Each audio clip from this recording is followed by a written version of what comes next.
జగన్మోహన్ రెడ్డిపై మంత్రి సవిత తీవ్ర స్థాయిలో ధ్వజమెత్తారు. జగన్ కి కేవలం దాచుకోవడం మాత్రమే తెలుసని, ఆయన ఇకనైనా తన సైకో ఆలోచనలు మానేయాలని హితవు పలికారు. వైసీపీ గుర్తు ఫ్యాన్ కాదని, అది నరకడానికి పనికొచ్చే గొడ్డలిగా మారిపోయిందని ఆమె ఎద్దేవా చేశారు.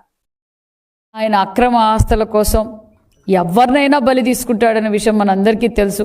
గతంలో తండ్రి శవం పెట్టుకొని శవ రాజకీయాల కుర్చీ కోసం సంతకాలు పెట్టించుకున్న వ్యక్తి, మరి ఎలక్షన్లో తాను ముఖ్యమంత్రి కావాలి, గత్యంతరం లేదు అని చెప్పి సొంత బాబాయిని గొడ్డలతో రపర్రపా నరకటం, మరి ఆ గొడ్డల పోటుని గుండుపోటుగా చిత్రీకరించటం, అదేవిధంగా మరి మన డ్రైవర్ సుబ్రహ్మణ్యం ఎమ్మెల్సీ డ్రైవర్ ఒక దళిత బిడ్డని ఏ విధంగా డోర్ డెలివరీ చేశాడో చూసాం. అంతేకాకుండా మరి మరో బీసీ బిడ్డ అమర్నాథ్ గౌడ్, ఇలాంటి బీసీ బిడ్డలు దళిత మరి వాళ్ళ జగన్మోహన్ రెడ్డి గారి మేనమామకు గిఫ్ట్గా ఇచ్చారన్న విషయం కూడా మీకు తెలియజేస్తున్నాం.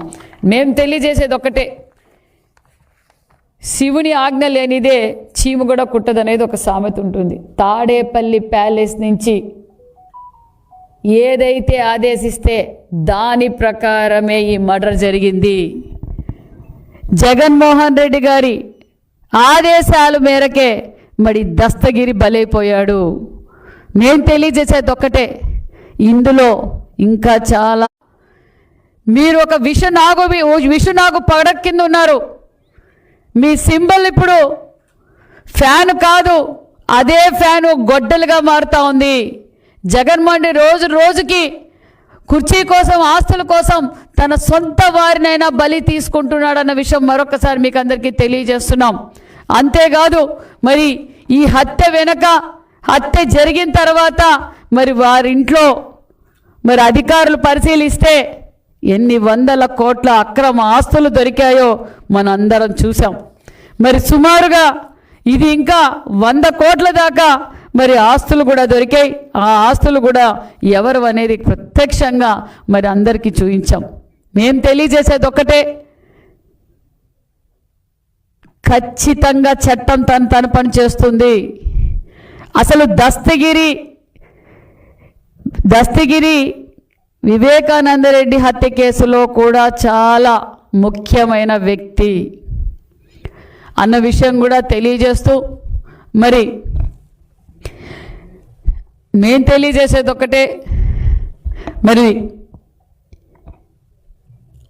ఈరోజు హత్యకు గురైన దస్తగిరి భార్య రమణమ్మ కూడా చాలా బాధపడుతూ ఉంది. మేము ఎంతో నమ్మకంతో జగన్మోహన్ రెడ్డి గారు ఏం పని చేయమంటే, ఏం అరాచకం చేయమంటే అరాచకం చేశాం. లాస్ట్కి జగన్మోహన్ రెడ్డి గారికి మేము దోచిపెడితే ఆ జగన్మోహన్ రెడ్డి నా భర్త శవాన్ని నాకు గిఫ్ట్గా పంపించాడు. ఇలాంటి నీచుడా ఈ జగన్మోహన్ రెడ్డి గారని ఆమె ఈరోజు ఏ విధంగా బాధపడుతుందో మనం చూసాం. మహిళలు పసుపు కుంకాలతో ఆడుకోవడం మీకు అలవాటే జగన్మోహన్ రెడ్డి గారు. ఎందుకంటే గతంలో సౌభాగ్యమ్మ, మీ పిన్నమ్మ సౌభాగ్యమ్మ గారి సౌభాగ్యాన్ని తీసేశారు. ఈరోజు పెద్ద దస్తగిరి భార్య సౌభాగ్యాన్ని తీసేశారు. మరి ఇలా మహిళ జీవితాలతో ఆడుకుంటున్నారు జగన్మోహన్ రెడ్డి గారు. మేము తెలియజేసేది ఒకటే, ఖచ్చితంగా ప్రజలందరూ చూస్తున్నారు. మీ సైకో ఆలోచనలు మానేయాలి. సైకో ఆలోచనలు మానేస్తే మీరు, మీ కుటుంబ సభ్యులు మీరు ఏదైతే దోచుకున్నారో మీరు ఖచ్చితంగా ప్రజలకు జవాబుదారీ, ప్రభుత్వం ఖచ్చితంగా కఠినమైన చర్యలు తీసుకుంటుందన్న విషయం కూడా మీకు అందరికీ తెలియజేస్తూ మరి మేము తెలియజేసేది ఒక్కటే, మరి జగన్మోహన్ రెడ్డి గారు మామూలుగానే ప్రాంతాల మధ్య, కులాల మధ్య శవ రాజకీయాలు చేస్తూ ఉంటారు. గతంలో మనం చూసాం శవ రాజకీయాలు ఆయన చూడడం, ఆ శవ రాజకీయాలు చేయడానికి వచ్చినప్పుడు వారి కారు కిందే సింగయ్య చనిపోవడం మనం అందరం చూసాం. మరి ఈరోజు ఇదే జగన్మోహన్ రెడ్డి గారు అదే కడప జిల్లాలో ఉన్నారు. మరి ఎందుకు జగన్మోహన్ రెడ్డి గారు దస్తగిరి కుటుంబాన్ని పరామర్శించలేదు? మామూలుగానే శవ రాజకీయాలు చేయడం జగన్మోహన్ రెడ్డి గారికి అలవాటు కదా. తండ్రి గారు శవం పెట్టుకొని రాజకీయం చేశాడు, వివేకానంద రెడ్డి గారి శవం పెట్టుకొని రాజకీయం చేశాడు.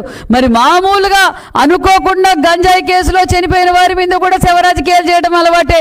మరి ఈరోజు నీ కోసం, నీ అక్రమ ఆస్తుల కోసం, నీ దౌర్జన్యాల కోసం నువ్వు ఏమి చెప్పితే అది చేసిన పెద్ద దస్తగిరి బలైపోయారు. మరి ఎందుకు జగన్మోహన్ రెడ్డి గారు ఆ కుటుంబానికి పరామర్శించలేదని కూడా నేను ఒక మహిళగా అడుగుతున్నా. ఒక బీసీ శాఖ మంత్రిగా, ఒక బీసీ మహిళగా, సాటి మహిళ ఈరోజు ఏ విధంగా బాధపడుతుందో మరి జగన్మోహన్ రెడ్డి గారు వెళ్ళి పరామర్శించి ఆ కుటుంబానికి ఏం జవాబు చెప్తారు అన్న విషయం మీ వైసీపీలో ఉన్న కార్యకర్తలు కూడా ఆలోచించాలి.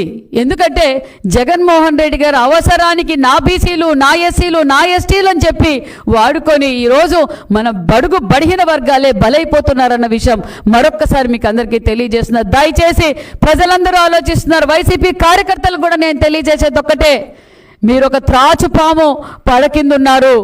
ఖచ్చితంగా అవసరం అనుకుంటే అది గొడ్డలి పోటుగా మారుతుంది. మీరు అది జాగ్రత్త జాగ్రత్త జాగ్రత్త. ఎందుకంటే ఈరోజు బలైపోతున్నది మన బీసీలే.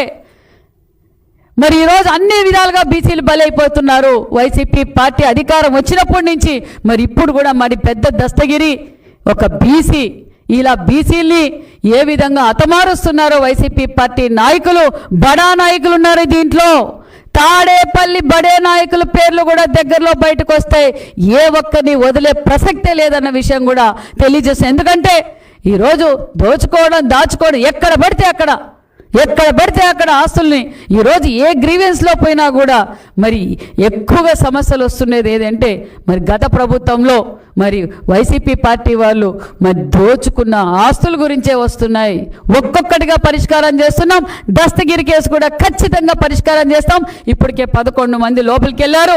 మరి నిత్యానందరెడ్డి గారి గురించి కూడా మరి ఖచ్చితంగా అరెస్ట్ చేసి ఖచ్చితంగా ఎవరైతే దీనిలో భాగస్తులు ఉన్నారో ఏ ఒక్కరిని వదిలే ప్రసక్తే లేదన్న విషయం కూడా తెలియజేస్తున్నాం.